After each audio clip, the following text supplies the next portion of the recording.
Have their man. They are hiring Robert Saleh to be their new head coach, replacing Adam Gase. The news broke just minutes ago. They loved his energy. They loved his outlook. They loved his perspective.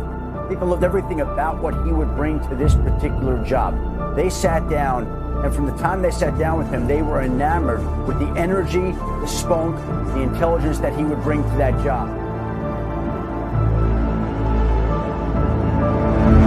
What kept coming back time and time again was how great of a candidate that Coach Saleh was. And so when we talk about our criteria and what we were looking for in a coach, he checked all those boxes. The integrity, the passion, the ability to do that. As we're sitting here now, we have a lot of opportunity in front of us. 21 picks in the next 2 drafts, including 10 in the first 3 rounds. But with that opportunity, we have to make the most. The New York Jets select Darrell Revis, cornerback. Quinnen Williams, nose tackle, Alabama. The New York Jets select Mekhi Becton, tackle, Louisville. Marcus May, defensive back, Florida. So you've just mentioned linebackers there, Oris. Here we go. Right? That was a great little link in. I love it. I mean, you should be on this Good Morning Football. Now, I think I disagree with you guys here because I think we're okay. Okay, so if we go into this draft and don't draft a linebacker but chose to take one next year, I'm okay as long as we address something else. Okay, so let me introduce the new guy, and then we'll have a big argument about why you're wrong. The Jets have agreed terms to a 1-year deal, $5.5 million, fully guaranteed, with former Detroit Lions linebacker Jarrad Davis. What it means to the Jets. To say the Jets were in a desperate need for linebacker would be an understatement. It was their thinnest position on the roster following a lot of free agency exits. But there's a catch. The only proven holdover is CJ Mosley. He plays the same position as Davis, very nearly. They could keep both on the side, and Davis would then shift to Sam linebacker in a 4-3 front. But the Jets are open to trading Mosley. This was written before. I think it's all been sort of sewn up now, and we're keeping him. So I think you're likely to see Mosley and Davis. So, okay, now we can have the argument. I'm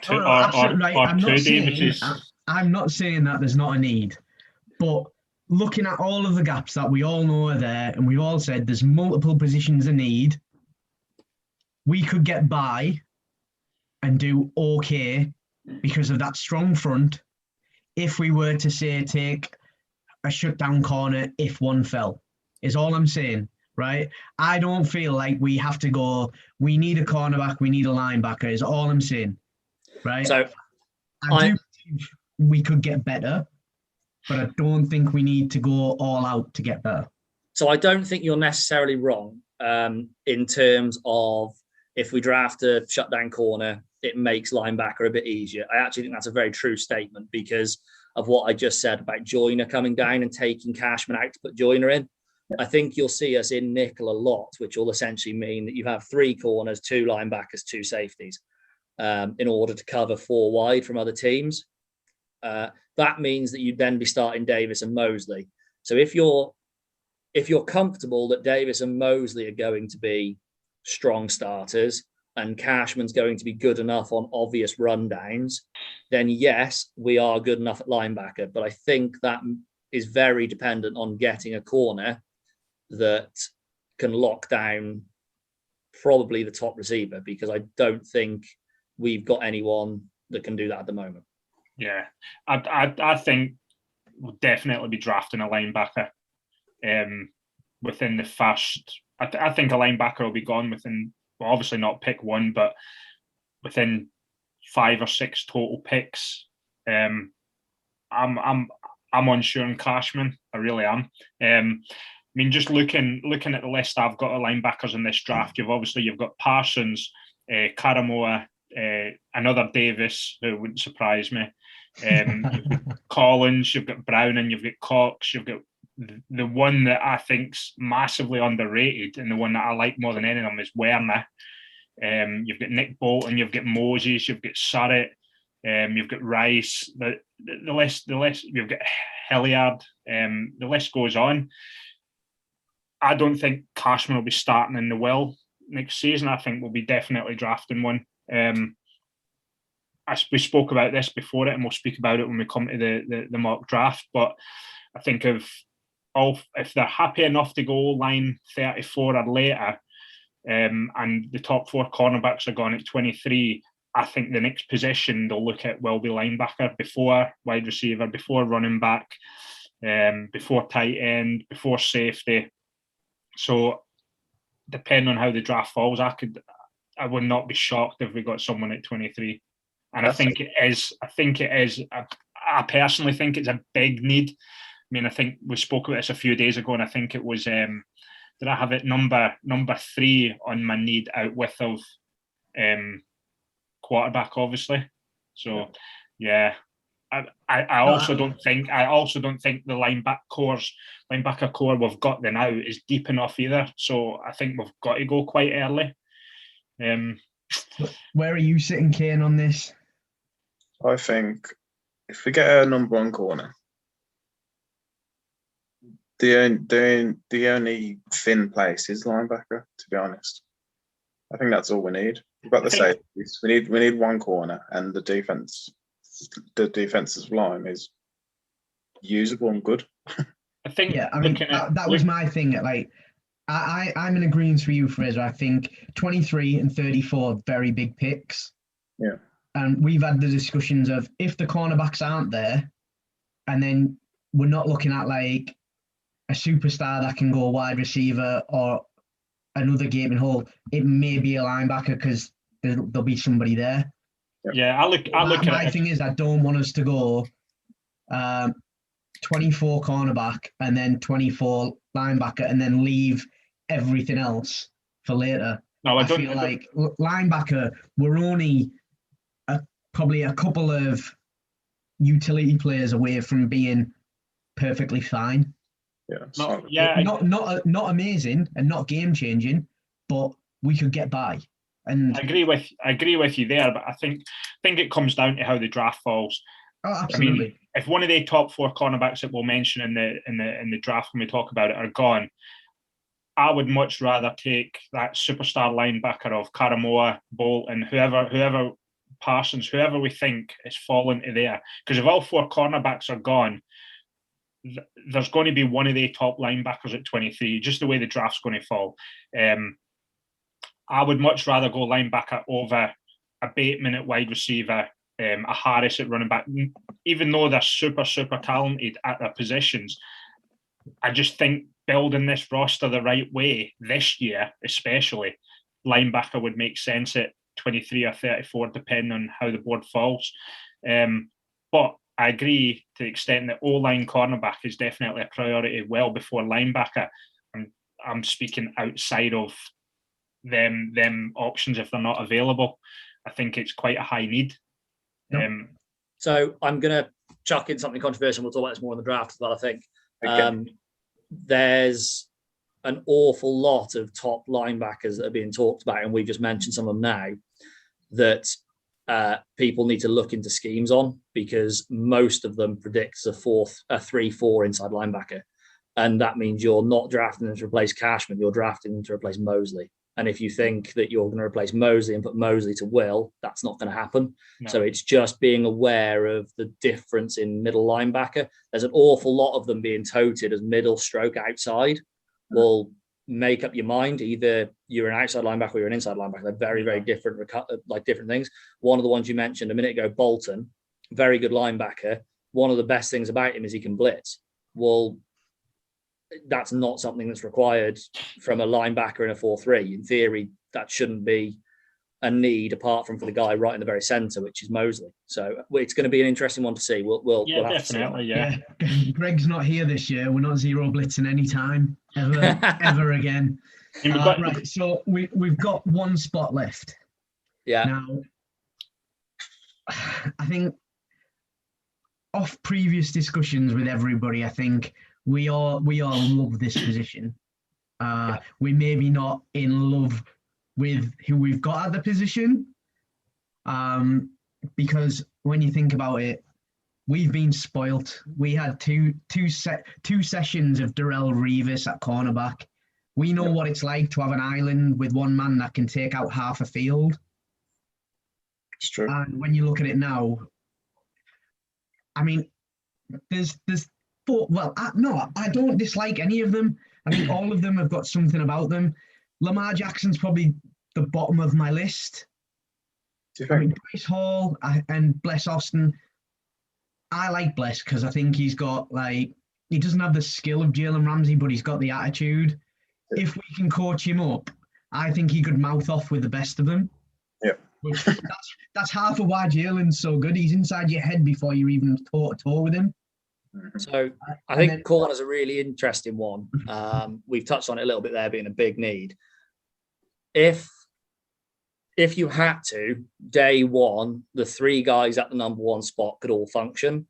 In an ideal world, you wouldn't be in that situation. I think if you draft one, Bryce Hall probably becomes your second corner from what he showed year one. I think the rookie would go in Bryce Hall's spot. Bless Austin would then not be a starter, but I think that would give him the opportunity to compete for the starting slot position. I think he offers brilliant athleticism in the slot, but in a bigger body. Guidry is great and showed flashes as a rookie, but I think one of the biggest knocks on him is he is exceedingly small. And I think having a slightly bigger Bless Austin potentially in the slot would match up against bigger receivers that line up in there, but also allow a bit better play against the run. I don't see Goodery ever being great against the run. I just can't see it. Yeah, I mean, he's only 5'9", and I think he weighs in at about 191. Yeah. Which, in the slot, that's normally going against a pretty tankish tight end. Yeah. So, yeah, I mean, I think he's going to do well. I think he'll be a situational slot. I don't think we can count on him play after play, much like Austin and Hall at the minute. I think for me, I have corner as like our biggest need, because I don't count quarterback, because when you don't have one, that's a need. Yeah, I agree. Corner for me is the pick at 23. Yeah. If there isn't one there, like we said in the last, I have to go for best available and hope to bloody God that we pick one up in a cap casualty from camp or something. Imagine that. I think as well, though, there's a lot of free agent cornerbacks that will upgrade our cornerback group there who are still available. I think what's coming down to with a lot of teams now is their salary, and then with the draft coming up. So I would not be surprised that between draft nights, especially the first night and the second night, if we do not get a cornerback in that first round, I could honestly, and they know that the one at 34 is not going to be what they want, I could see a Nelson or a Sherman or I can't remember who else is available, but there is a good 3 or 4 more available getting picked up quite fast. As you say, it is the biggest group uncertainty right now, and it's one of the biggest needs out with the quarterback. So it's hard to see, though. It's hard to see what they're going to do, but there's options, and that's what it's hopeful about it. Yeah, I think when we look at it, and we're being honest, Guidry, Hall, Jackson, Austin, they've all got a really, really decent ceiling. Yeah. They're just at a lower floor. Yeah. Hardy, I mean, I think he's a good rotation. What, we've got 6 years in or something, is he? How many seasons?